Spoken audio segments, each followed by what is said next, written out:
Hey guys, welcome back to Thankfully Packed. My name is Chris.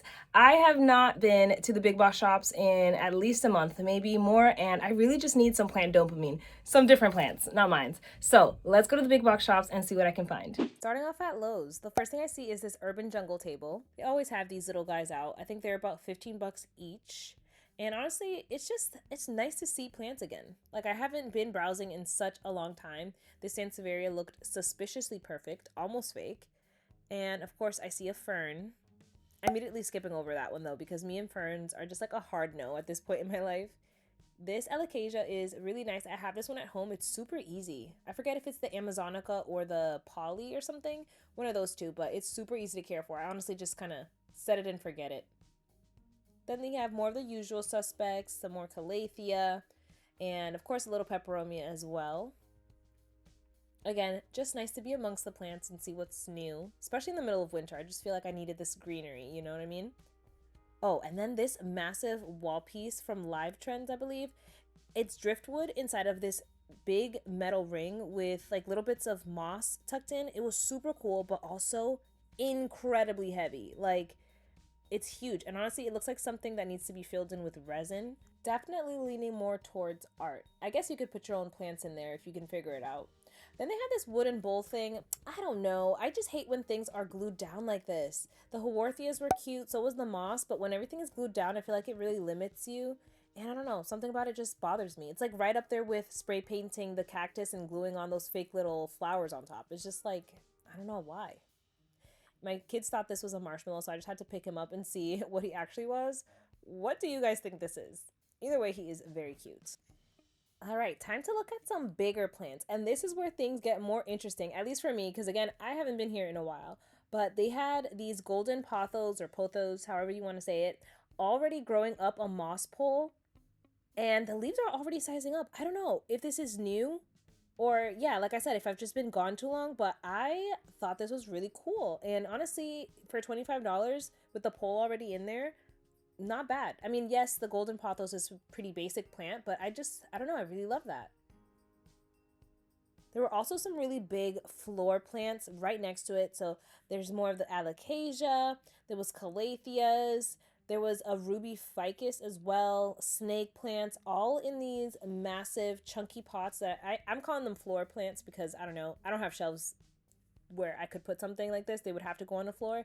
But again, not bad. I think these were all about $40 and they had the nice basket cover pot. Just felt really reasonable and I just love a big plant. Like I like a starter plant. I love a propagation, but if you can get a really big mature plant from the start, oof, yes. Give them to me now. Okay, this bonsai situation with like the money tree and whatever freaked me out. Do you guys see this? That is definitely mold. It has to be, right? Like that white stuff wasn't on every single pot, but it was on some of them. So I'm assuming it's mold. This one was clean, so I touched it. It was really soft. But yeah, the mold just was like, ugh, I don't know. It grossed me out a little bit, so I just kept it moving. Okay, moving on to one of my favorite plants right now, the Hoyas. This one I think might be a Hoya Rangsan. Rangsan? I don't know how to say it, but I'm not totally sure. So let me know if you know. Because it reminds me of the splash, but with like that veining, you know, kind of like the macrophylla that has like that veining that sticks out. It was really pretty. It was 20 bucks. Of course, they also have the classic Camingiana, always on a circular trellis. I don't know. I have this exact same one, by the way. Really hardy plant. And then I find this Crimson Queen, which if you've seen my recent 2025 Hoya tour, basically every Hoya I own, I do mention I'm looking for it. But for the price, this one just didn't have enough leaves. I feel like I can find better. Next up, the Shangri-La pothos. I love pothos. I collect them, but this one is just giving spinach, which at the same time I love and hate. So I don't know if I'm ready for this just yet. I don't know. I'm gonna leave it right there, but it's nice to see that it's like readily available in the regular, you know, big box shops. You don't have to like search online or get it from some random Facebook marketplace cutting, you know. Next is my favorite Chiverianas. These were big, but is it just me or are they lacking in variegation? Like they didn't really look that pretty. I don't know. The ZZ is always nice. That one's really tall, nice and glossy. And then there's more Chiverianas over here, but again, these leaves are just not it. They just kind of looked blah. And of course, I have to go down the clearance aisle because duh. They didn't have much, just a lot of crotons and a bunch of air plant holders. And oh my gosh, I don't know why this bothered me so much, but I find this little polar bear and he's looking down. He already looks sad and he's missing an ear. And then I find another one. That one is looking up, so it's not the same one. But this one back here, also missing an ear. I was like, what is going on? I don't know. The penguins are also really cute. I feel like you should never buy these unless they're on sale because they're always on sale at some point. And I really like this terrarium style one, but again, with the glued down rocks, that means I can't do anything else with it. And it's glued to glass, so I'm not even gonna attempt to remove those. But anyways, I turned the corner and there was redemption. Look at him. He has his ear. I love it. That made me feel better. Anyways, that is it for Lowe's. So let's move on to Home Depot. I did hit both in the same day. And as soon as I walk in, I see a bunch of Monstera. These are huge. And did you see that price? I was like, wow, where was this? Like a few months ago when I was looking for these, they were already fenestrating and there was tons of them. And then I spotted, you guys, the golden crocodile. I have been looking for this plant specifically for a bit now because I've been looking for like the right one. You know what I mean? And this one was $20. So pretty, right? And the only reason I want it is because of this ring of fire right here. I have one of these at home and it is so gorgeous. It just made me want to collect more because of the leaf shape. And then I see that it's on sale. $15.88, absolutely coming home with me. So I made a mental note to come back and look at the end of my trip for the perfect specimen to take home. You know what I like to do? I like to check the soil, like to check for new growth, pests, yada, yada, yada. So I just kept it moving for now. And then I see this Hoya stones, I believe. I don't know what the actual term is. I know that, you know, Proven Winners likes to come up with their own name. But I don't know. Somebody told me to grab it. And I'm going to, just not on this trip. But yeah, just looking around, seeing what else Proven Winners has. They tend to have really nice plants. This one, however, was not it. This poor little wizard, he was struggling a bit. This is just like a giant mason jar water propagation. I think it's so funny that they sell these. I don't know why, but it just feels like I could do this at home myself for like a fraction of the cost. But yeah, nice little Monstera Adansonia here. Then I wanted to look at these. These were only $8. A lot of, I think, want to say Christmas cactus or maybe even Thanksgiving cactus. I don't own any of these, but I am intrigued by the fact that they bloom. Like, look at that. Did you see those blooms? I might have to get one of these days. This is my favorite section in Home Depot is the hanging planters. They didn't have much today, to be honest. Just like the regular stuff.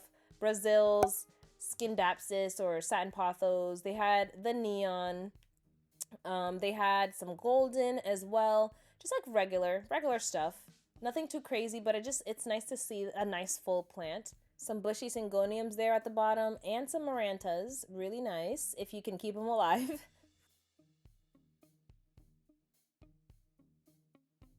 I feel like this would make a really good gift because it's such an easy plant, only $22. If I got gifted a bushy plant like this, I would be so happy. Then this Curtitii, I have this exact same one at home. To me, it always looks half dead and half alive. I don't know. Mine at home looks exactly like this, just a much smaller pot.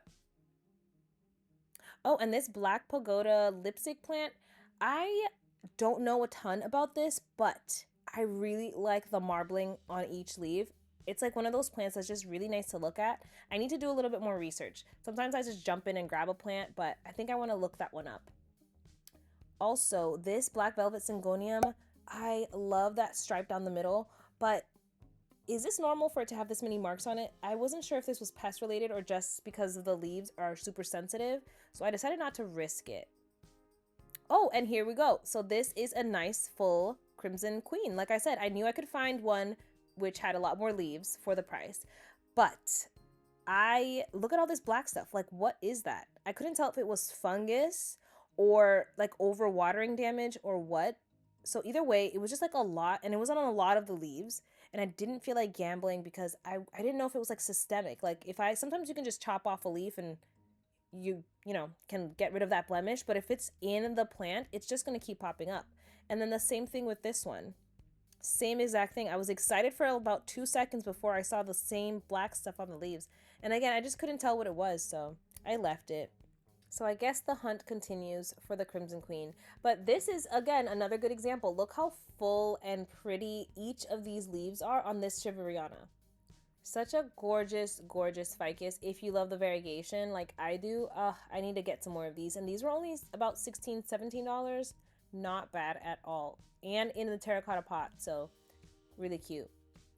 Just panning over the usual suspects once again. When it comes to the cacti, I do spot one, which I'll show you guys in a minute, that I'm interested in, but none of those. Home Depot did have some clearance today, which if you know, you know. They don't usually have clearance. They sometimes have sales, but not like clearance. But my goodness, I, again, cannot justify this. Basically, this is like a water propagation, a cutting of some sort in a Dollar Tree vase. And they're selling that for $10 originally. Like, I don't even think I would pay the $5 on sale for it. It just doesn't seem worth it. But you know what? To each their own. It's cute, but just, it's like not worth it. I don't know. What do you guys think? And then I see this cactus, the variegated opuntia. I believe it's a prickly pear variegated one. I'm thinking I'm going to get it from my local garden shop. It is so pretty. This pink princess philodendron for $16 is not bad at all and doing way better than mine at home. Mine is struggling, like truly struggling. So at this point, it is time to circle back and pick out the perfect golden crocodile. The only thing that was super annoying was that they were all just recently watered, so it was quite literally soaking, dripping wet. But honestly, I didn't even care. I grabbed it. I was so freaking happy. I needed this today. Alright guys, that is it for today. I expected kind of what happened, which was I didn't find much. It wasn't too crazy. It is the dead of winter right now in Rhode Island, so not too much going on with the big box shops. However, as you guys saw, I came home with a wish list plant. It's just a, you know, a regular golden crocodile, but I've been wanting one of these for a while, especially once I got my Ring of Fire with all the variegation. I thought it was so pretty. So I'm happy to report that I finally have a golden crocodile now. And I think this color is just amazing. I want to say this is like chartreuse or something. It's like a lime, like a bright green. And I think it's so pretty against like the darker greens. I'm loving it. I'm happy with this. Sometimes all you need is like one plant, so there we go. If you enjoyed shopping with me today, don't forget to hit like and subscribe. It really helps my channel out. I post weekly here on YouTube, all kinds of planty things. So if that's your vibe, definitely hit the notification bell as well so you don't miss my next video, and I'll see you in the next one. Bye.